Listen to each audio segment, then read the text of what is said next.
As my heir, William now assumes the Scottish titles which have meant so much to me. The moment Catherine, Princess of Wales, and Prince William stepped forward together, the world didn't just see a royal appearance. It saw something far more unsettling. Because this did not feel like preparation. It felt like power already in place. And with King Charles III still alive, one question refuses to fade. Has the crown already begun to change hands? Behind the grand walls of Buckingham Palace, something had already started to break long before the public ever noticed. Not loudly, not dramatically, but in a way far more dangerous because it was almost invisible. At first, nothing seemed wrong. The structure remained intact, the schedules continued, and the monarchy still appeared steady from the outside. But inside the system, something far more unsettling was unfolding. Because this wasn't chaos, at least not the kind anyone could see. It was slower than that, quieter than that, and far more difficult to control. With King Charles III absent due to serious health concerns, the monarchy didn't collapse, it hesitated. Decisions that once carried authority began to drift.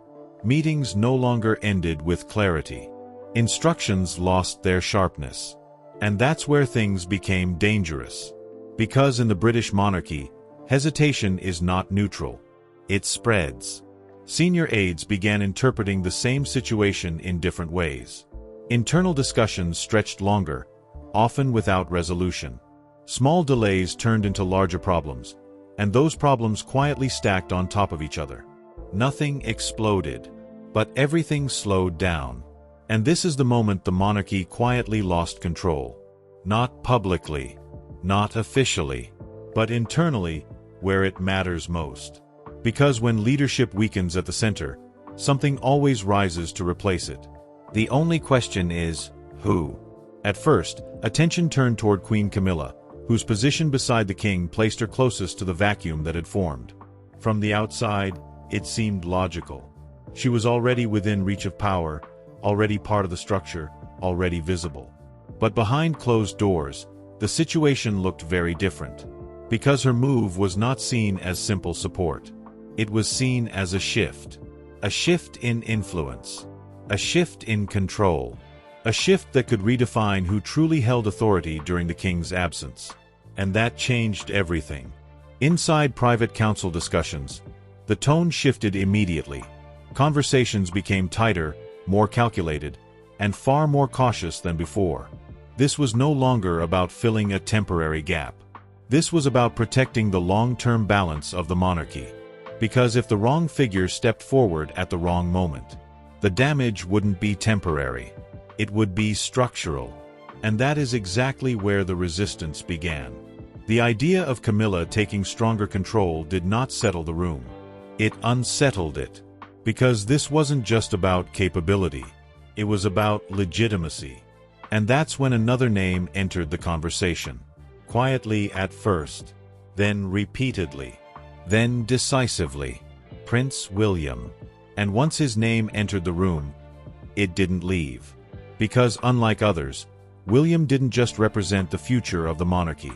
He looked like the solution to its present crisis. And that realization changed the direction of everything. William brought something the palace had started to lose, which was clarity without conflict. He carried authority without forcing it, and more importantly, he carried trust that had already been built over years of consistent public presence. But even that wasn't the full picture. Because William was not standing alone. Beside him was Catherine, Princess of Wales, whose influence operated differently but just as powerfully. Where William brought structure, Catherine brought connection. Where he projected stability, she created emotional alignment. And together, they became something far more impactful than individuals. They became a system. A working model of modern monarchy that felt both controlled and human at the same time. And this is where the shift became impossible to ignore. Because as their appearances increased, so did their influence. Not announced, not declared, but felt in the way the palace began to move around them. Staff responded faster. Plans aligned more smoothly. Decisions regained clarity. And that's when it stopped looking temporary. It started looking intentional. Responsibilities began moving toward them, slowly at first, then with growing consistency. Engagements were structured around their presence. Internal direction began to mirror their approach. No announcement was made, but control was already shifting. And here's the part no one says out loud. Power inside the monarchy does not always transfer through ceremony. Sometimes, it transfers through necessity. And this was necessity. For Camilla, this was not just a change in operations. It was a change in position. What once seemed like a moment for her to step forward was quietly becoming a moment where she was being moved aside. Not publicly, not officially, but undeniably. And that created a tension that could not be ignored. Because every shift in power creates pressure somewhere else. And that pressure was building. Inside conversations. Inside reactions. Inside silence. The monarchy still looked unified from the outside, but internally, something fundamental had already changed. Because people were no longer responding to titles. They were responding to presence. They were responding to control. They were responding to William and Catherine. And this is where everything turns. Because by the time they stepped into that global spotlight, standing side by side with calm authority and complete control, this was no longer preparation. This was no longer symbolic. This was something else entirely. Something far more final. Because if that moment was not officially a coronation, then why did it feel like the crown had already changed hands? While the outside world continued to see controlled appearances and carefully measured calm, something far more decisive was unfolding away from public view, deep inside a place few ever truly see. The private rooms of royal authority. Inside a hospital suite, far removed from ceremony and tradition, King Charles III was no longer just receiving updates. He was witnessing a system beginning to strain under pressure. At first, the reports sounded manageable. Delays, disagreements, minor confusion. But this wasn't minor. Because when those reports started repeating, when the same concerns returned again and again, the pattern became impossible to ignore. And that's when everything changed. Because this was no longer about recovery. It was about survival of the monarchy itself. Every update painted the same picture in different words. Decisions were slowing down. Internal unity was weakening. Authority was becoming fragmented. And here's the part that made it urgent. The monarchy cannot function in fragments. It either moves as one, or it weakens. There is no middle ground. And Charles understood that better than anyone. Because he had spent his entire life preparing not just to wear the crown, but to protect what it represents. So he faced a reality most leaders avoid. Waiting was no longer an option. And this is where the decision began to take shape. Not instantly, not impulsively, but with a clarity that comes only when there are no good choices left, only necessary ones. His attention turned, once again, to Prince William. But this time, it was different. This was not about future succession. This was about present control.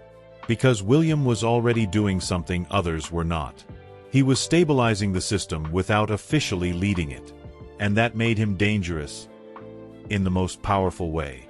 Because when someone begins to lead without the title eventually follows. And Charles could see it. He could see the shift happening in real time. The way staff aligned around William. The way decisions regained clarity in his presence.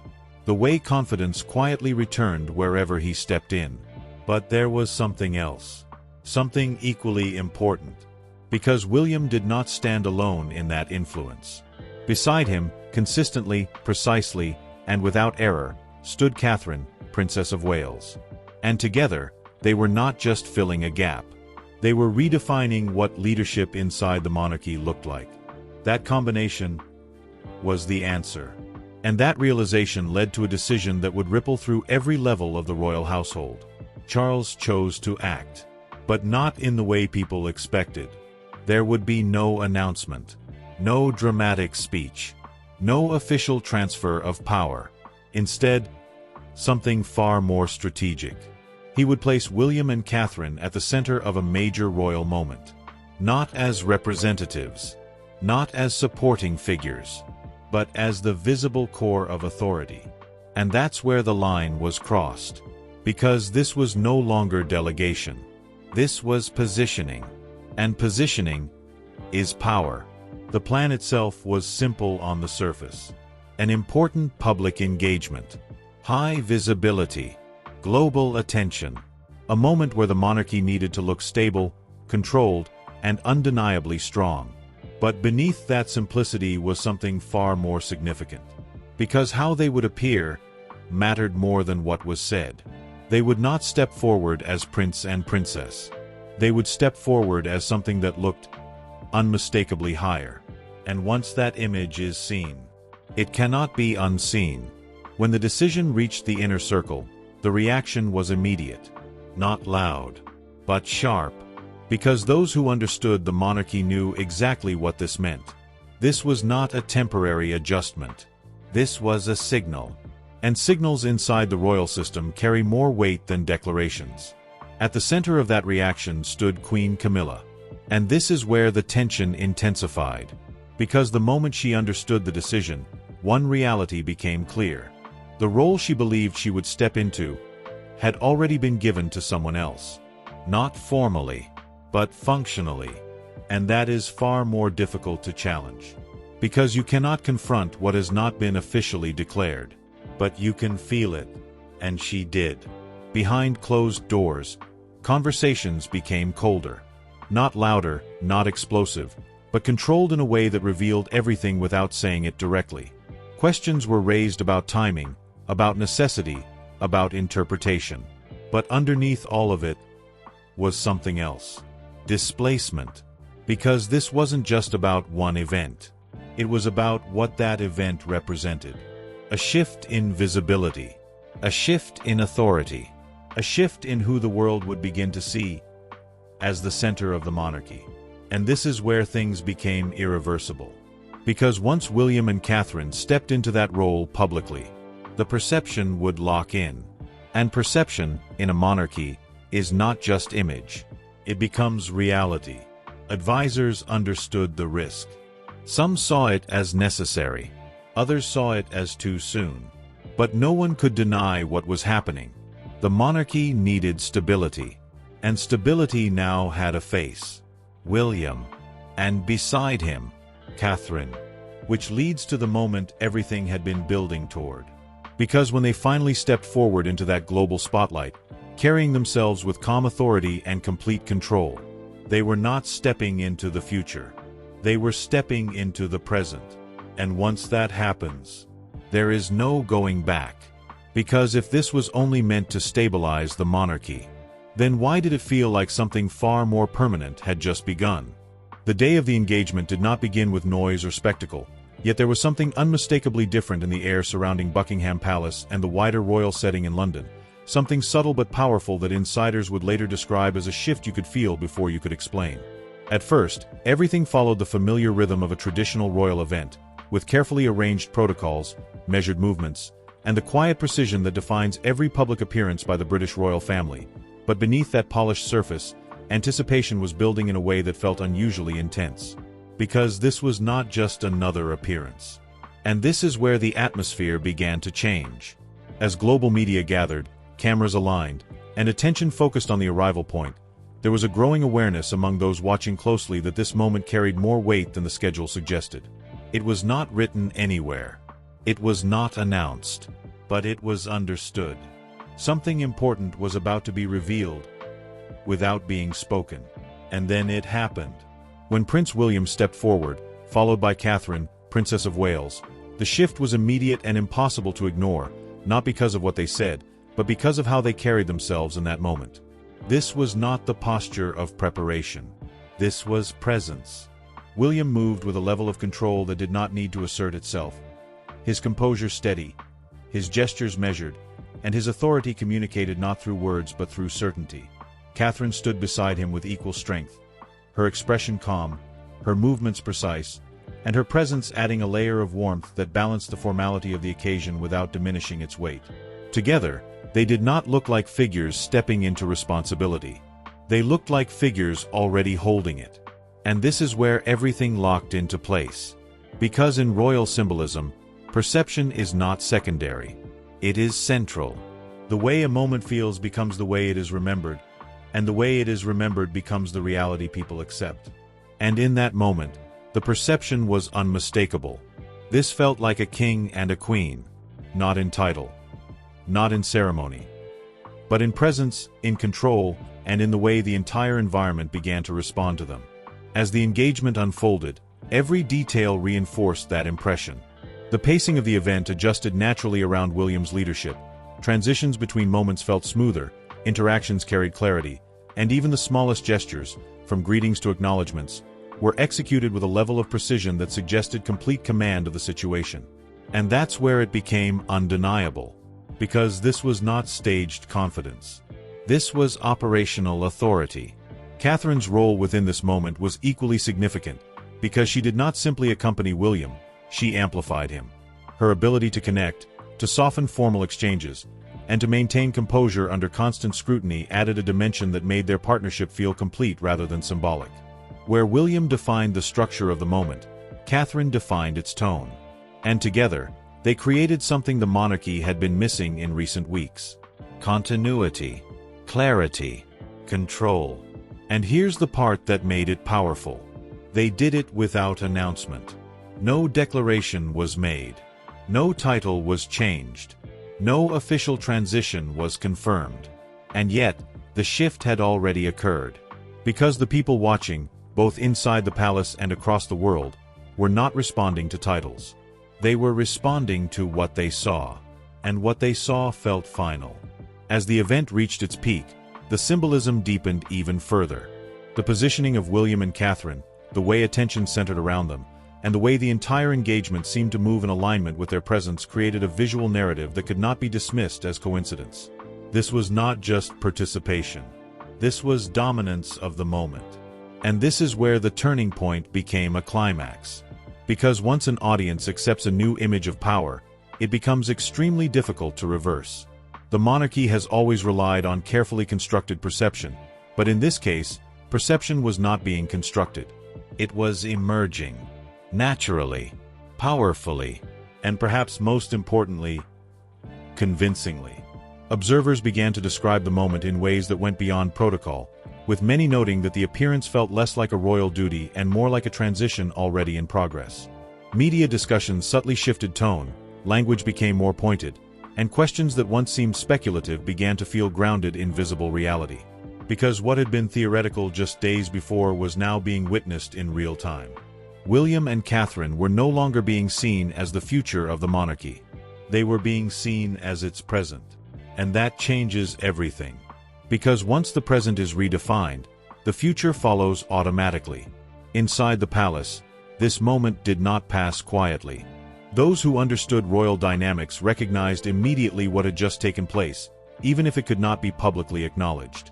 The balance that had been shifting behind closed doors had now stepped into the open, not through words, but through undeniable visual authority. And that made it irreversible. Because a private shift can be adjusted, but a public one cannot. Which leads to the most important question of all. If this moment was only meant to stabilize the monarchy during a period of uncertainty, then why did it feel like the crown was no longer waiting to be passed, but had already found where it belongs? What followed that moment did not arrive with headlines or official statements. Yet inside Buckingham Palace, the atmosphere had already changed in a way that could not be reversed. Because once a shift in power becomes visible within the British royal family, it does not simply fade back into the background. At first, everything appeared to return to normal. Schedules continued. Engagements were carried out. Public messaging remained controlled and carefully neutral. But beneath that surface, something deeper had settled into place. Something that did not need to be announced to be understood. Because this was no longer a temporary adjustment. And this is where the aftermath became impossible to ignore. Inside the palace, staff behavior began to change in subtle but telling ways. Direction no longer felt scattered or uncertain. Instead, it began to align, consistently, almost instinctively, around one central point. Plans were adjusted with greater clarity. Communication moved faster. Decisions regained structure. And that's where the shift became real. Because systems do not reorganize themselves without a reason. They reorganize around power. And power had found a new center. Prince William and Catherine, Princess of Wales, were no longer stepping into responsibility. They were operating within it, and more importantly, the system itself was responding to them as if that authority had already been established. This was not symbolic leadership. This was functional control. Daily operations began reflecting their influence more directly. Engagements were structured with their presence in mind. Internal expectations aligned with their approach. Even the tone of decision-making began to mirror the calm precision they consistently projected in public. And this is where things became irreversible. Because once an institution begins to adapt to a new center of authority, it does not easily return to its previous state. Not without disruption. Not without conflict. And conflict was already building. At the center of that tension stood Queen Camilla, whose position had quietly shifted in ways that could not be publicly acknowledged, yet were impossible to ignore internally. The moment that had elevated William and Catherine had, at the same time, reduced the space she once expected to occupy during this period of uncertainty. But this was not a sudden removal. It was something far more complex. A gradual displacement. And that made it harder to confront, because there was no single decision to challenge, no official change to question, and no clear moment where authority had been taken away. Instead, it had moved. And that movement was being reinforced with every passing day. Behind closed doors, conversations reflected that tension in subtle but revealing ways. Discussions became more measured. Reactions became more controlled. Words were chosen carefully, not to avoid disagreement, but to contain it. Because this was no longer about roles. It was about relevance. And relevance inside the monarchy determines influence. For Camilla, this created a position that was both visible and limited at the same time. She remained part of the structure, still present, still acknowledged, but no longer at the center of operational direction. The difference was not announced, but it was felt in the way decisions began to move without her involvement, in the way attention shifted, and in the way the system itself began to function independently of her expected role. And that is where the tension deepened. Because influence that fades quietly is often the most difficult to accept.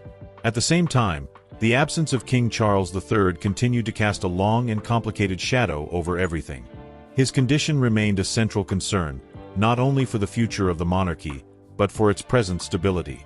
Every update carried weight, every delay added pressure, and every decision made in his absence began shaping a path that might not easily change upon his return. And this is where the situation becomes even more complex. Because the longer the current structure continues, the stronger it becomes. Each day that William and Catherine operate at the center of royal activity reinforces the perception that they are already leading. Each successful engagement strengthens confidence. Each moment of stability reduces the urgency to return to previous arrangements. And that creates a quiet but powerful reality. The monarchy is adapting. Not officially, not publicly, but structurally. And structural change is the hardest kind to reverse. Inside the palace, this is understood, even if it is not spoken openly. Those who manage the system recognize that something significant has already taken place, something that goes beyond temporary delegation or short-term necessity. The balance of influence has shifted, and that shift is being reinforced through repetition, consistency, and visible effectiveness. And that's where things become dangerous again. Because once a new balance feels stable, it starts to feel permanent. For William, this moment represents something far greater than increased responsibility. It represents a transition that is happening in real time, one that does not require ceremony to be valid. His authority is not being declared, it is being accepted, and acceptance is far more powerful than announcement. For Catherine, the impact is equally significant. Her role is no longer defined by support alone. She is now part of the structure that holds the system together, and her presence contributes directly to the stability the monarchy is trying to maintain. Together, they are not just adapting to change. They are becoming the change.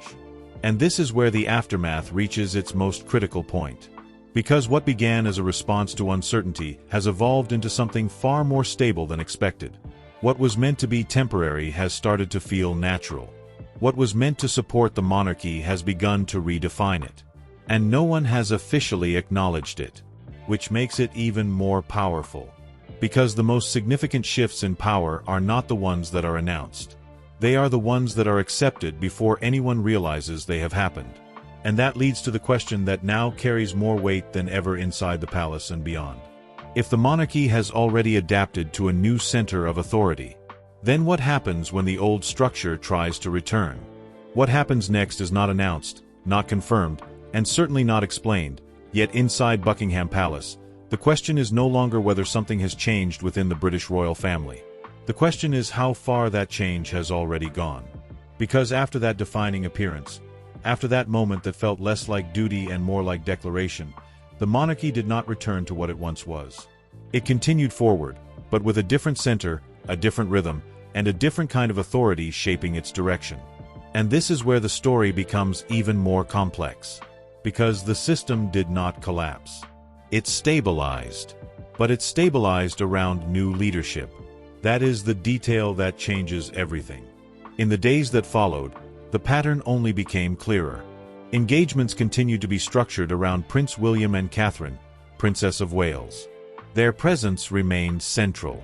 Their decisions continued to influence the flow of operations. Their approach became the standard by which stability was measured. And that's where the shift locked into place. Because consistency creates belief. And belief creates legitimacy. Without any formal declaration, without any official transition, William and Catherine were no longer operating as future figures within the monarchy. They were functioning as its present core, and more importantly, everyone around them had begun to respond accordingly. Staff adjusted. Advisors aligned. Internal systems adapted. Not because they were told to, but because it worked. And that is how power truly establishes itself. Not through announcement, but through effectiveness. At the same time, the position of King Charles III remained the one factor that could still redefine everything. Yet even that certainty now carried questions that did not exist before. His absence had created space. His absence had triggered adaptation. And now, his eventual return raised a possibility few had openly considered. What happens when a system has already learned to function without its original center? Because returning to authority is not the same as reclaiming it. And that is where the tension reaches its most delicate point. If Charles resumes full control, the monarchy would need to shift back, realign, and re-establish a structure that has already begun to evolve in a different direction. But if the current dynamic continues, even quietly, even informally, then what started as a temporary adjustment could become something far more permanent. And this is where the future begins to split into two very different paths. One path leads back to tradition, where authority returns fully to the king, and the system restores its original balance, reaffirming the structure that has defined the monarchy for generations. The other path leads forward into something new, where William and Catherine continue to operate at the center, not as successors waiting in line, but as leaders already in motion. And here is the reality that makes this moment so powerful. Both paths are possible, and neither has been officially chosen. Inside the palace, this uncertainty does not create panic, but it does create awareness. Every decision now carries more weight. Every action is observed more closely. Every public appearance is analyzed not just for what it represents today, but for what it suggests about tomorrow. Because the monarchy is no longer just maintaining itself. It is redefining itself. And that redefinition is happening without a clear declaration, without a formal transition, and without a moment that can be pointed to as the exact beginning. Instead, it is unfolding gradually, through presence, through perception, and through the quiet acceptance of a new reality. And that is what makes it so difficult to reverse. Because once people begin to see leadership in a certain place, they do not easily unsee it. Once stability is associated with specific figures, that association becomes expectation. And expectation, over time, becomes the foundation of belief. And right now, that belief is forming around William and Catherine, not as future monarchs, but as present leaders. Which brings us to the final and most important question. If the monarchy has already adapted to them, if the public has already accepted them, if the system itself is already responding to them, then what exactly is left to happen? Because when a crown no longer waits for ceremony, when authority no longer depends on announcement, when leadership is already being exercised in full view, the line between present and future disappears. And what remains is reality. So now the question is not whether Prince William and Catherine, Princess of Wales, will become king and queen. The question is whether, in the eyes of the world, they already have. If you found this story revealing, if you felt that shift, and if you want to stay ahead of every hidden move inside the monarchy, make sure you subscribe, because what's happening behind these palace walls is far from over. And the next chapter might not wait for permission to unfold.